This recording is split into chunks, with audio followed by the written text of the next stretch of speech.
This is a public service announcement to remind you that you are white. Love your local people of color. Oh, I'm sorry. Are you offended? Are you trying to blend in by taking from cultures from which you have not descended? Splendid. Welcome to Cultural Appropriation 101. Chapter 1.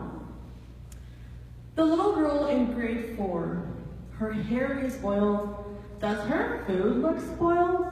Ugh, and she smells like curry.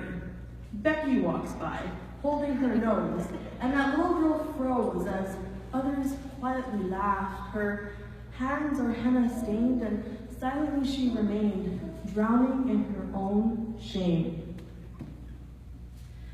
Fast forward to high school, she's scrolling through Instagram pics, double-tap this social media blitz, and then she sees Becky from the 4th grade, sitting on her knees, yoga pose, wearing a bindi and some henna. Hashtag yoga life, hashtag in touch with my chakra, hashtag brown on the inside, hashtag namaste.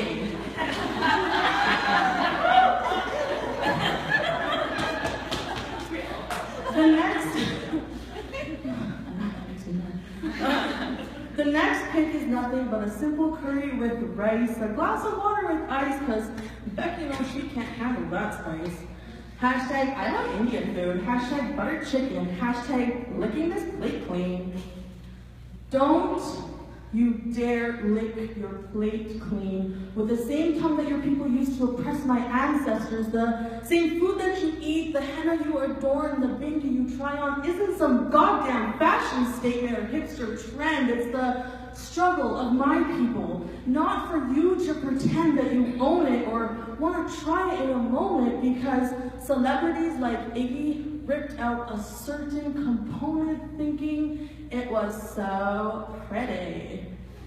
But what a pity they left behind the oppression, the hatred, and the struggle that we still have to carry. Chapter 2, Junior High.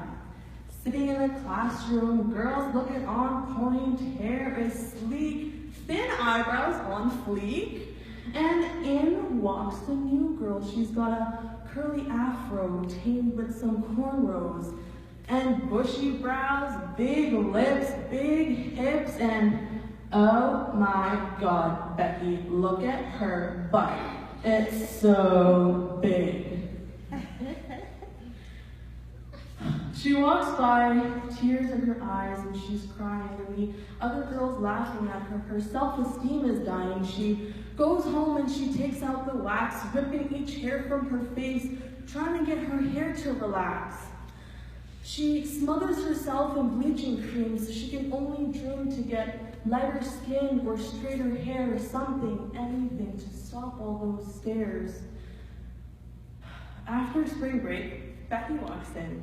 Skin tan, dark and golden, because Daddy took her to Jamaica for a family vacation. But something isn't right.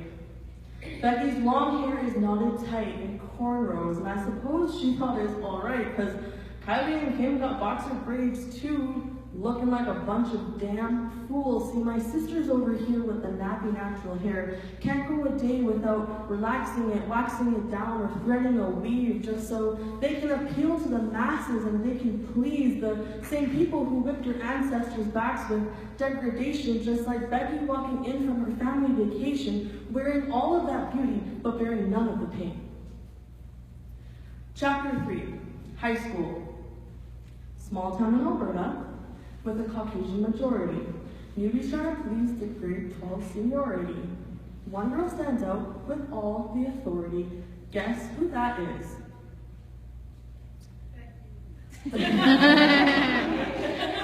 Damn Becky.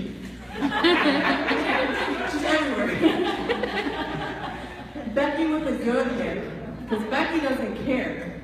Becky with the good hair, Becky doesn't care who sinks or who swims. Becky's got the best clothes, but she's wearing moccasins.